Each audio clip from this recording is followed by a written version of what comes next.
Welcome into Feeling Good Feels Good. I am your host, Dr. Tripp. This is the podcast where we talk about total wellness and outright wellness. We look at wellness through four major categories: physical health, mental, emotional health, nutritional and chemical health, as well as lifestyle, habit, and environmental health. Today is the first part of a two-part series. This series really embodies all four categories. In most cases, we have to talk about all lenses: physical, mental, chemical, and environmental. But for this series, it's almost impossible not to talk about all four.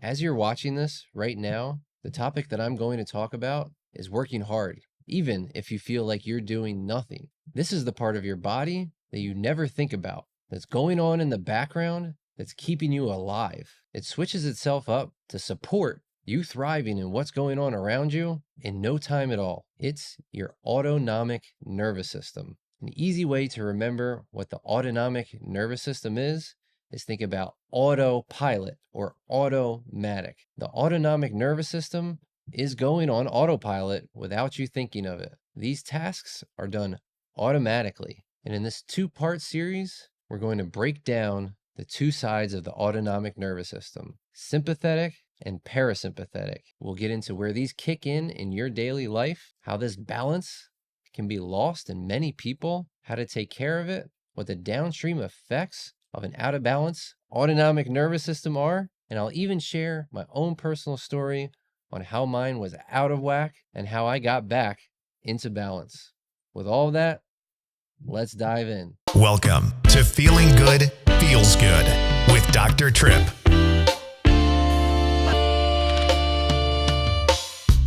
Welcome to a state of feeling good. It's how we live and how you could. Just know it's how we're all meant to be. If things are off, listen to your body. It can tell us exactly what we need: physical, emotional, nutritional, or mentally. No need to worry, it's reached accessibly. No matter how you felt or what you've heard, well-being's for everyone, it's what you deserve. Ease and joy are yours once it's understood. No need to fear, because feeling good feels good.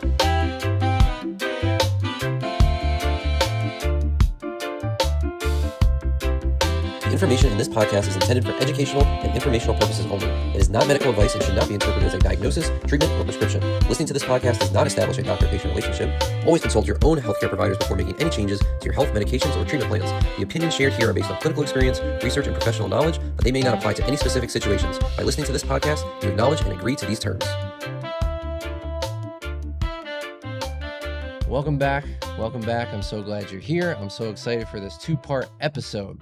So, as I said in the intro, there are two main parts of the autonomic nervous system. We've all experienced them. You're actually experiencing one of them right now, whether you know it or not. The autonomic nervous system is always on, tipping the scales from sympathetic to parasympathetic.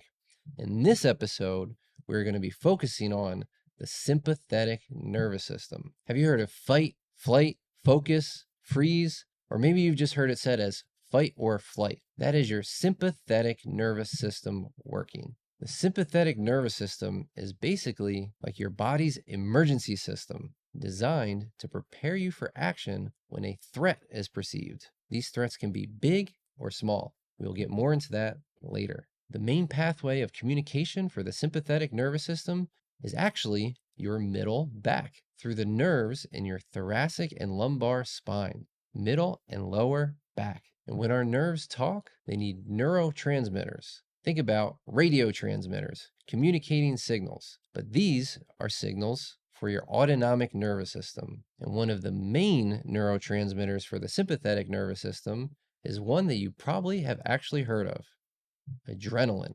When a threat is detected, adrenaline kicks on, and these chemicals give you a quick burst of energy and alertness. So before I get too deep into the sympathetic nervous system, let's talk about what the autonomic nervous system actually does. It controls 80% of organ function. Think about your heart beating or your food digesting. You're not actively thinking or moving your own heart or moving your own intestines. It's happening in the background automatically or autonomically. This works in the background, below your conscious awareness. Yet it shapes almost every physical and emotional state. Your heart rate, your digestion, your stress response is all controlled below your consciousness. Some of you may have heard of the subconscious. And even though these things may feel out of our control, there are actionable, conscious things you can do to train this part of your nervous system. For example, I might not consciously be able to control my heart rate, but I can practice techniques that signal my body to slow my heart rate. So while we're not going to tap too deep into the subconscious on this episode, wink, wink, about future episodes, we will give you some tools to be able to accessibly make change in the things that are controlling you that you don't consciously control. Okay, so let's go back to sympathetic. Remember, fight, flight, you might hear focus, freeze, depending on who you're talking to. Different terms may fall under this umbrella. To keep things short and sweet, we're going to use fight or flight, and no matter what you call it, it's doing what it does. So we're going to go into what's actually happening during sympathetic activity. First, and maybe most importantly, your heart rate goes up. What this does is pumps more blood throughout your body, including your muscles and your vital organs, so that you can have rapid movement or strength to handle whatever threat is coming your way. Your blood pressure goes up by your blood vessels actually constricting. The constriction of the blood vessels allows the blood to move more quickly to get to those muscles and vital organs. Your respiratory rate goes up. Your breath becomes faster. This is so that more oxygen can reach these muscles, the brain and the heart. The pupils will dilate. This enhances your ability to capture light and expands your peripheral vision. This helps you see potential dangers more quickly. Remember, this is all designed to support your body during a perceived threat, real or not. Maybe it's a scary pit bull in the alleyway, or maybe that's just a shadow of a stuffed animal. It doesn't matter. Your body reacts the same way. You begin to sweat. This helps cool the muscles during intense activity, and it's even been theorized that the sweat prepares the skin for potential friction from contact from the stressor or threat. Your digestion actually slows down greatly. This is because the blood leaves your gut. All of the blood is shunted to the muscles to allow you to react and respond. You will get an increase in sugar in your blood. This provides immediate, quick macronutrients for energy. Think about a sugar burst. Your immune systems and your reproductive systems, just like your GI tract, also become less active. And the perception of pain also goes down through opioid release, known as endorphins. Most of this is happening through cross-signaling through different parts of your brain. Your hypothalamus, your pituitary gland, and your adrenal gland. These parts of the brain signal release of hormones. It's basically a communication pathway between your nervous system and your endocrine system. Your endocrine system is the system that sends hormones to different parts of your body. So whatever's going on outside, if there's some threat that's perceived, and your brain signals your body to release different hormones to carry out all of these tasks to protect you from that perceived threat. So you can actually accomplish things at a very high level when your sympathetic nervous system is firing. It's estimated that pupil dilation may grow by even 50%. Your pupils will double in size. The heart rate can go up in 200 milliseconds. Oxygen consumption raises almost 20%. You're getting 20% more oxygen, and the hormones actually increase focus and memory. So if you see somebody with this rush of energy, their pupils dilate, the way they breathe changes, their posture changes, and all of a sudden they become lightning focused, that is the sympathetic nervous system turning on and turning on fast. Something that's interesting about the sympathetic nervous system is that it's pretty much consistent across all vertebrates. Even fish and reptiles have a fight or flight response that's pretty much the same as humans. These are primitive instincts leading to a body response that has proven to keep creatures alive over and over again through the course of evolution.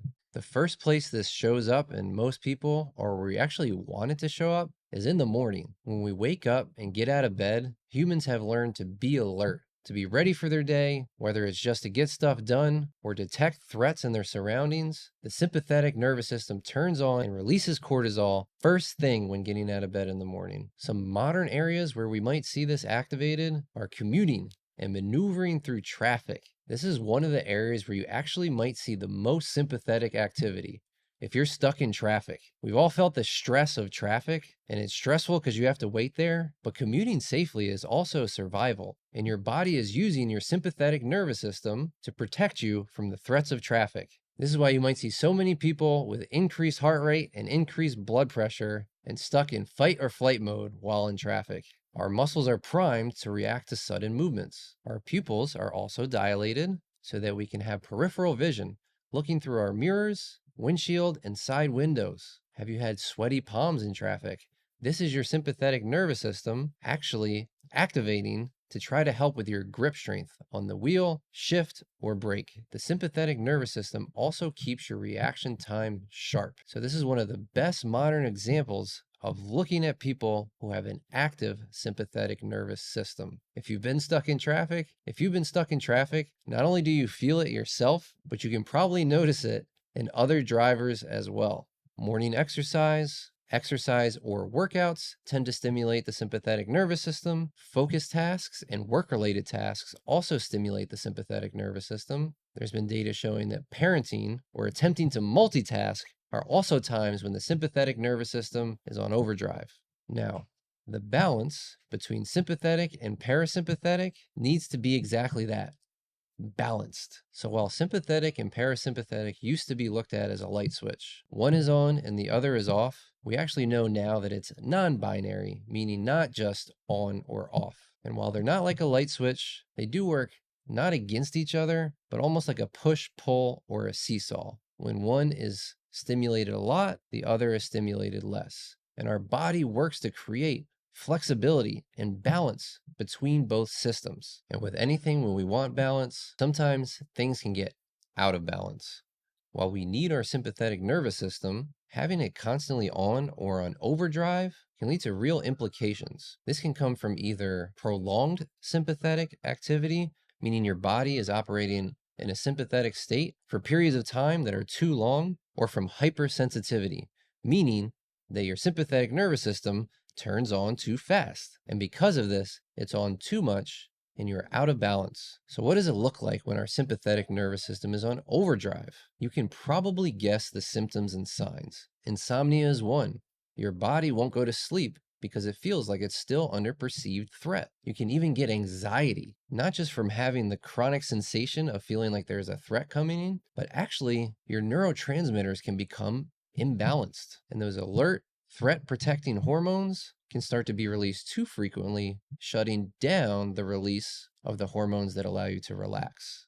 High sympathetic tone can lead to high blood pressure, digestive issues. You may feel constipated, like you're not going to the bathroom regularly, and overall just constant alertness and inability to really relax. This is more common now than ever before. While the threats we detect are real, they're coming at us at an alarming rate. 100,000 years ago, a threat of an attack from an animal or a rival tribe might last moments, and then you return to safety. But threats today come in the form of stressful emails, text messages, fear-mongering from marketing companies, work meetings, traffic, and so much more. This constant stimulation of our sympathetic nervous system has put a chunk of the population into sympathetic overdrive, not sleeping, not digesting food, not being able to relax, even suffering from things like high blood pressure and unhealthy heart rate. This can lead to chemical imbalances, and chronic anxiety can set in. So what do we do about this? Thankfully, there are lots of proven ways to decrease a hypersensitive or overused sympathetic nervous system. One of the best ways is just through breath work and meditation. You can go back a few episodes and check out our episode on meditation.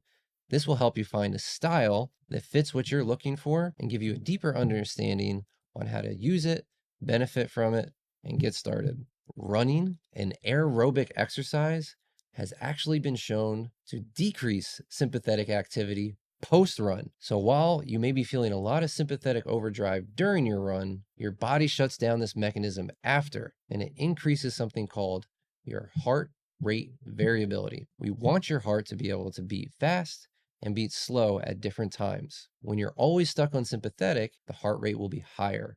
Through running, you can actually increase your heart rate variability, training your body that even though my heart rate is high, I can also get it to go low. So running is a great exercise for somebody who is having sympathetic overdrive. Chiropractic adjustments have been shown to stimulate nerve receptors called mechanoreceptors. Just like sympathetic and parasympathetic, mechanoreceptors have a counterpart called nociceptors, which stimulate pain and sympathetic activity. With chiropractic adjustments, you stimulate mechanoreceptors, toning down pain and sympathetic activity. Certain supplements can be really effective. Magnesium can support muscle relaxation, nervous system stability, relax the gut, and even stimulate the release of some of the relaxing hormones that cannot be created during overdrive of your sympathetic nervous system. L-theanine helps promote alpha brainwaves, enhancing relaxation without sedation. So this is one of my